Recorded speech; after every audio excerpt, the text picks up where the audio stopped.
dipromotori oleh orang Skandinavia, Eropa, dan orang Jepang. Nah, makanya rumah-rumah orang Skandinavia itu ya namanya Skandinavian. Ada Skandinavia modern, ada Skandinavia klasik, dan ada Skandinavia minimalis. Termasuk orang Jepang juga demikian, sama. Kemudian apa sih tujuannya konsep rumah minimalis? Rumah minimalis itu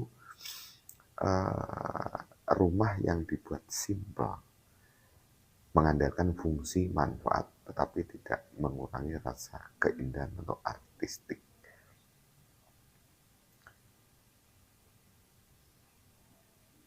Jadi rumah minimalis tetap indah dan berfungsi dengan bagus.